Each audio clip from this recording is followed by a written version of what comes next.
मसीह में प्रिय भाइयों एवं बहनों, हमारे उद्धारकर्ता प्रभु यीशु मसीह के मधुर नाम में आप सबों का gospel of Jonah YouTube channel में हार्दिक स्वागत है। आइए आज के सुंदर समय के लिए हम प्रभु का धन्यवाद करें कि प्रभु ने आज का ये सुंदर समय हमें अपने पवित्र वचन को मनन करने के लिए दिया है। आज के पवित्र वचन के द्वारा प्रभु आपको बहुत आशीष देना चाहता है। तो आइए प्रभु के आशीष को प्राप्त करने के लिए आज हम बाइबल में से ओबेद एदोम कौन था इसकी कहानी सुनते हैं। ओबेद एदोम लेवी के गोत्र का एक व्यक्ति था। हम पहली बार ओबेद एदोम के बारे में दूसरा शमूएल अध्याय 6 के 10 में पढ़ते हैं, जब दाऊद वाचा का संदूक ला रहा था। फिलिस्तियों द्वारा कब्जा किए जाने के बाद कई वर्षों तक संदूक अमीनादाब और उसके पुत्र एलियाजर, उज्जा और अहियो के घर में था। पहला शमूएल अध्याय 5 के 1 में हम पाते हैं कि लगभग दाऊद और 30,000 आदमी संदूक को यरूशलेम तक ले जाने के लिए अमीनादाब के घर पहुँचे। समस्या तब शुरू हुई जब उन्होंने संदूक को लेवियों के कंधों पर ले जाने के बजाय बैलों से खींची जाने वाली गाड़ी में रख दिया, जैसा कि परमेश्वर ने गिनती अध्याय 7 के 9 में निर्देश दिया था कि संदूक को केवल लेवियों के द्वारा ही उठाया जा सकता था।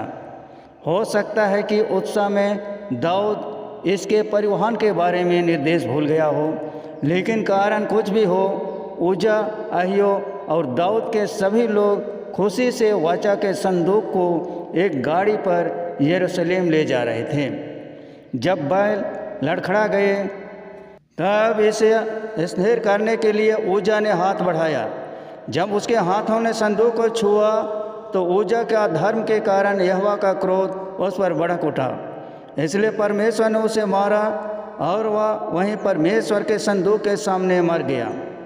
हालांकि यह सज़ा हमें अत्यधिक लग सकती है।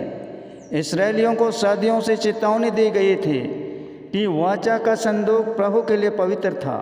केवल लेवी ही उसे ले जा सकते थे और किसी को भी उसके अंदर दिखना नहीं था। दूसरा शमूएल अध्याय 6 10 से 11 में हम पाते हैं कि इस घटना से दाऊद क्रोधित हुआ और यहाँ से डर गया और संदूक को स्वयं यरूशलेम ले जाने से इनकार कर दिया। संदूक के साथ यरूशलेम की यात्रा पूरी करने के बजाय दाऊद ने संदूक ओबेद एदोम गती नामक एक व्यक्ति के घर में रख दिया और वह 3 महीनों तक वहीं रहा। उन 3 महीनों के दौरान जब संदूक ओबेद एदोम के कब्जे में था, प्रभु ने ओबेद एदोम और उसके परिवार का आशीर्वाद दिया। हम इसे यह अनुमान लगा सकते हैं कि ओबेद एदोम ईश्वर से डरने वाला व्यक्ति था और उसने संदूक के प्रति उचित श्रद्धा दिखाई। उज्जा के विपरीत, जो 20 वर्षों तक अपने पिता के घर में रहने के दौरान इससे अधिक परिचित हो गया होगा, उज्जा के भाग्य के बारे में जानने के बावजूद ओबेद एदोम ने संदूक का स्वागत किया और ऐसा प्रतीत हुआ कि उसे कोई संदेह नहीं था। वास्तव में एक धर्मात्मा व्यक्ति के रूप में ओबेद एदोम को डरने की कोई बात नहीं थी।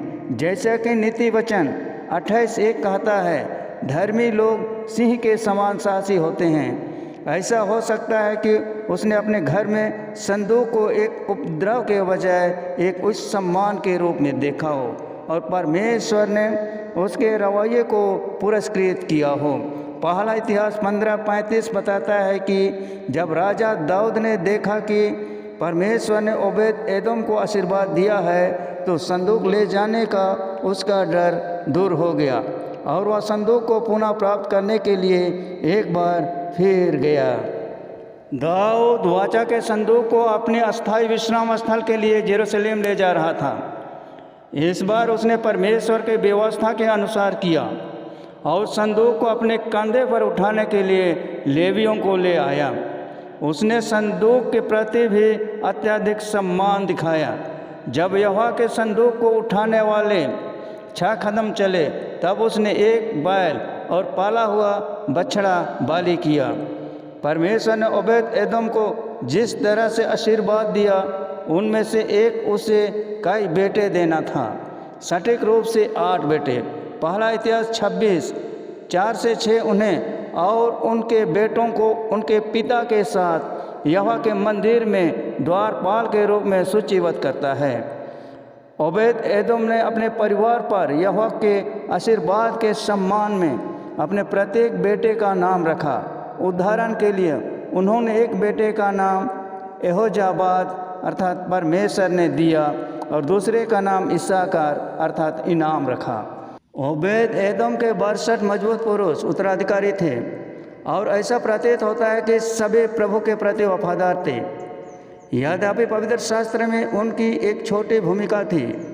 ओबेद एदोम हमारे लिए एक उदाहरण है कि ईश्वर उन लोगों के प्रति पूरी तरह से जागरूक है जिनके दिल पूरी तरह से उसके हैं, और वह उन लोगों को आशीर्वाद देने से प्रसन्न होता है जो उसका सम्मान करते हैं।